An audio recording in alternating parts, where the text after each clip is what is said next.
মসজিদকে মন্দির নাম দিয়ে যখন ভাঙার জন্য মোদির সন্ত্রাসী বাহিনী আসছে, মুসল্লিরা বাধা দেওয়ার কারণে প্রকাশ্যে পুলিশ গুলি করে এক যুবককে হত্যা করেছে, সেই বিষয়ে তোমার মুখ নড়ে না, আর আমাদের বাংলাদেশ নিয়ে নাক গলাও তোমার নাক থাকবে না। তো আমরা বলি ভাই, এদেশের আলেম ওলামাদেরকে এই নসিহত করার আগে নিজেরা ভালো হয়ে যাবে। আমি চ্যালেঞ্জ করে বলতে পারি, বাংলাদেশের যতগুলো সাম্প্রদায়িক দাঙ্গা হয়েছে, হিন্দু মুসলিম দাঙ্গা, আপনাদের পাশের সুনামগঞ্জের সাল্লার দাঙ্গা, কিংবা কক্সবাজারের রামুর দাঙ্গা, কিংবা বিবাড়িয়ার নাসির নগরের দাঙ্গা, আমি চ্যালেঞ্জ করে বলি, একটা দাঙ্গার নেতৃত্ব কোন আলেম ছিল না। ছিল? প্রত্যেকটা দাঙ্গার পেছনে ওই সময়কারের স্বৈর শাসকের শাসক দলের নেতারা জড়িত। খোঁজ নিয়ে দেখেন, খোঁজ নিয়ে দেখেন, কোন আলেম জড়িত নয়। আমরা সাম্প্রদায়িক নয়।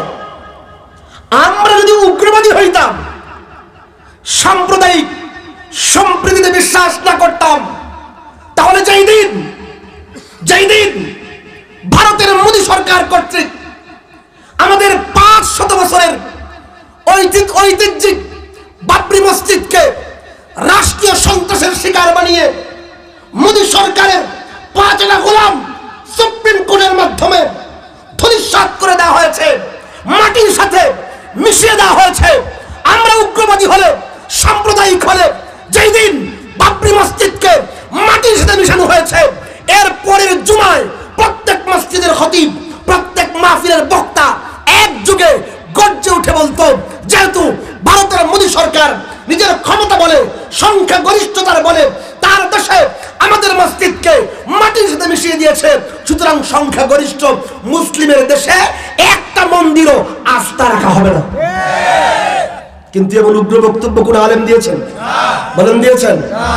কোন আলেম কি বলছেন মন্দির ভেঙে ফেলো? দিয়েছে?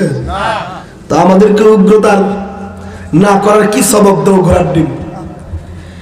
আমাদেরকে মমতাও সবক দেয়। নিজের দেশের খবর নেই। আমরা পরিষ্কার বলি, মমতা বন্দ্যোপাধ্যায়, আমাদের দেশ নিয়ে নাক গলাবো, নাক থাকবে না। তোমার দেশে গত বৃহস্পতিবার, গত সপ্তাহে ইউপিতে 1559 সালে নির্মিত, বাবরের আমলে নির্মিত একটা মসজিদকে মন্দির নাম দিয়ে যখন ভাঙার জন্য মোদির সন্ত্রাসী বাহিনী আসছে, মুসল্লিরা বাধা দেওয়ার কারণে প্রকাশ্যে পুলিশ গুলি করে এক যুবককে হত্যা করেছে, সেই বিষয়ে তোমার মুখ নড়ে না, আর আমাদের বাংলাদেশ নিয়ে নাক গলাও তোমার নাক থাকবে না। মনে রাখো, এটা মোদিজির 313 মূর্তির বাংলাদেশ নয়, এটা 313 আউলিয়ার বাংলাদেশ। আমাদের দেশ নিয়ে নাক গলাও না। এটা মনে করো না যে গুজরাটের কসাইয়ের মোদির বাংলাদেশ নয়। এটা আব্দুল্লাহ হরিপুরি, লুৎফুর রহমান বড়নবী, ফজলুল করিম পীর সাহেব চরমনায়ের বাংলাদেশ। এখানে কথা বলার আগে জবান সামলে কথা বলো।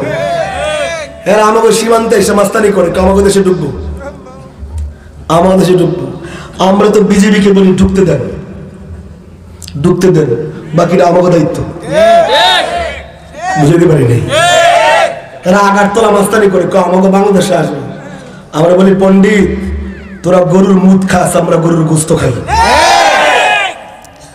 মুদ খাওয়া লোক আইসা গোস্ত খাওয়ার লোকের লোকে মাস্তানি করে।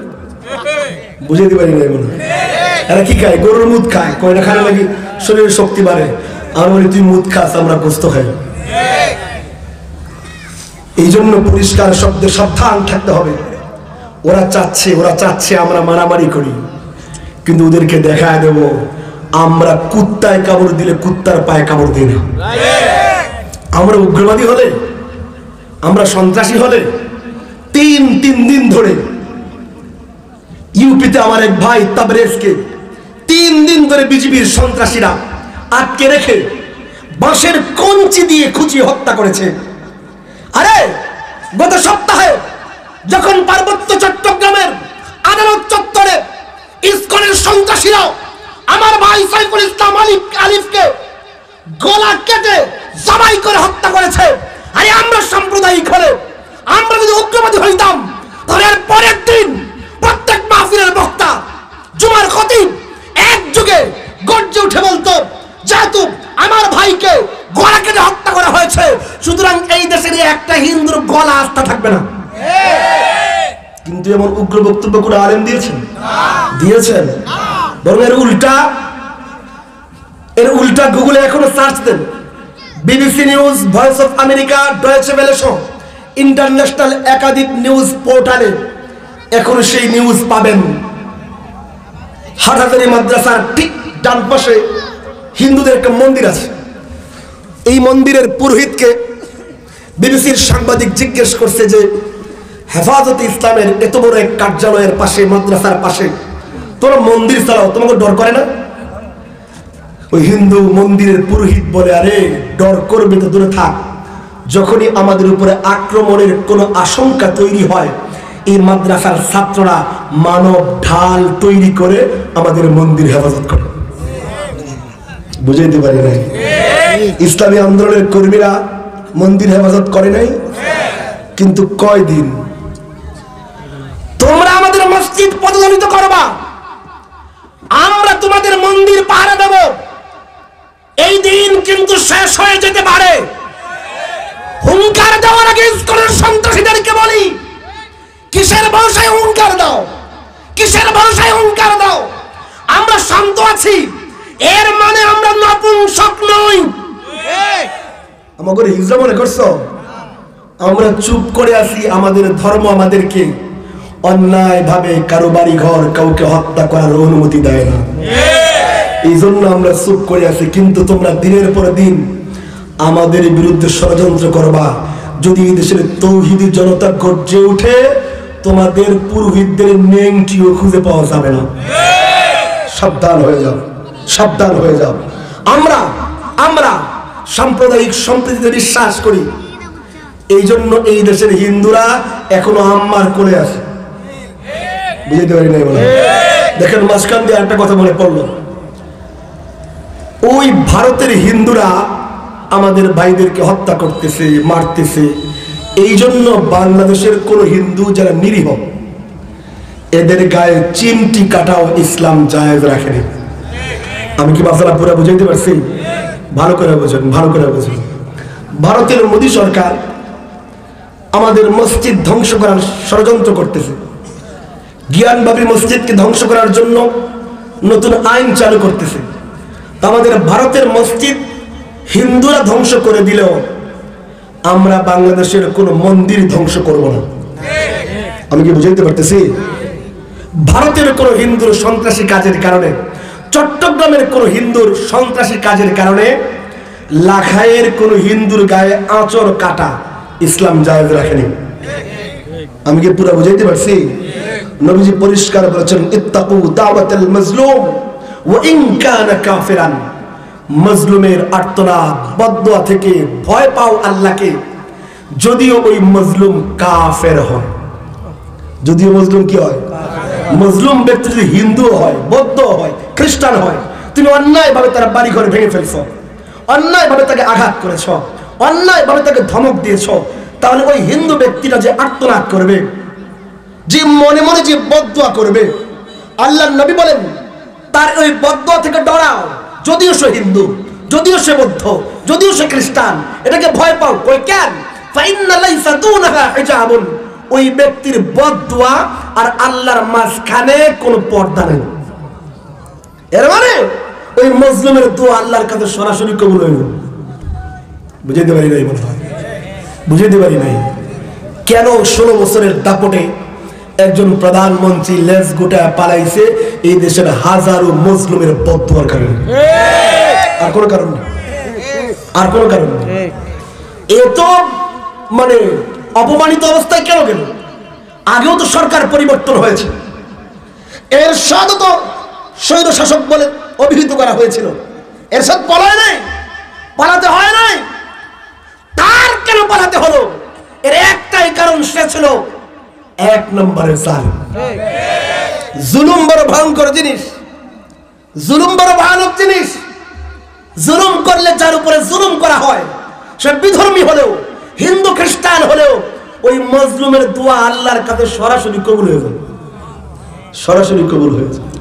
খুব ডেঞ্জারাস জিনিস। হেরা মনে করছে একটু নাড়া দিলেই বুঝে এই দেশ নড়ে যাবে। এই দেশ, এই দেশ, এই দেশ বানানো মূর্তির সামনে সেজদা করার দেশ নয়। এই দেশ হলো পরাক্রমশালী আল্লাহর সামনে কপাল ঠেকানোর দেশ। আমরা যার তার সামনে মাথা নামিয়ে দেয় না। এক আল্লাহ ছাড়া এই দেশের মুসলমান আর কাউকে ভয় পায় না। এই জন্য সতর্ক থাকবেন, সতর্ক থাকবেন। ওরা চায় আমরা হিন্দু মন্দিরে হামলা করি, ওরা চায় আমরা হিন্দুদের বাড়ি ঘরে জ্বালিয়ে দেই, যেন বিশ্বকে দেখাতে পারে যে ওই যে দাস দাসী, দাসীর বিদায় হয়েছে সেবাদাসী, সেবাদাসী বিদায় হইয়া ভারত থেকে উস্কানি দিয়া চিন্ময় কুমারের দাসদেরকে রাস্তায় নামাইছে। কি বলছি বুঝলেও বলো, না বুঝলেও বলো। ভারতের এক সেবাদাসী ভারতে বৈশা বৈশা আমাদের দেশের কিছু দাসদেরকে রাস্তায় নামাইছে। এরা কয় এরা নাকি মার খায়। আমরা বলি মার তো তোমরা দেখো না, এই মার যখন শুরু করুম তখন তোমাদের টিকিটও খুঁজে পাওয়া যাবে না। এই জন্য ভালো করে এখন একতার সময়, ঐক্যের সময়, মহাব্বতের সময়।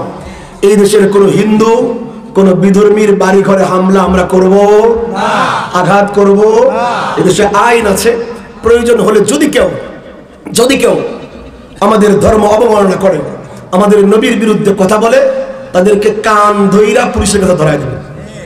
কিন্তু কোন হিন্দুর বাড়ি ঘরে আক্রমণ করা যাবে? এই করার জন্য ওরা উস্কানি দিচ্ছে, এটা করলে ওদের লাভ। কিন্তু আমরা ওই শয়তানের পাতা ফাঁদে পা দেব না, ঠিক আছে ইনশাআল্লাহ। বাকি আমরা সতর্ক করে দেই। এর মানে এই না যে আমরা দুর্বল, ঈমান দুর্বল হয়ে গেছে, না না। ভিতরে ঈমানের আগুন জ্বালিয়ে রাখবেন, এই বারুদ ভিতরে জ্বালিয়ে রাখবেন। যখন প্রয়োজন হবে মোদী সরকার হুমকি দিচ্ছে এই দেশে নাকি শান্তি রক্ষী পাঠাবে, এই দেশে নাকি তার বাহিনী পাঠাবে। আমরা বলি যদি এই দেশের বিজিবি না পারে, আমাদেরকে সীমান্তে পাঠান। ওই সকল মুদখুরদেরকে সাইজ করার জন্য এই দেশের তৌহিদি জনতাই যথেষ্ট। আমরা হাতে ছুরি পরে বসে থাকি নাই। তোমরা হুমকি দিবার আমরা চুপ হয়ে যাব, ওই দিন শেষ হয়ে গেছে। স্বামী স্ত্রীর রসায়ন শেষ। এতেরা স্বামী স্ত্রী হয়ে বসে আছে, ওই দিন শেষ। বউ পলাইছে, এখন ওখানে থাকো। আমাদের দিকে চোখ তুলে তাকাবার, চোখ উপড়ে ফেলা হবে। আল্লাহ তাআলা আমাদের প্রিয় মাতৃভূমিকে হেফাজত করেন, এদেশের স্বাধীনতা সার্বভৌমত্বকে অক্ষুণ্ণ রাখেন। যারাই এই দেশের দিকে কুদৃষ্টি দেয়, চোখগুলো যেন আল্লাহ উপড়ে ফেলেন। যে পা বাড়াই, পা যেন আল্লাহ বিকলাঙ্গ বানিয়ে দেন। যে হাত বাড়াই, সে হাত যেন আল্লাহ ধ্বংস করে দেন। আল্লাহ কোরআন হাদিস ওয়ালা আলেম উলামা পীর মাশায়েখদের বাংলাদেশকে হেফাজত করেন।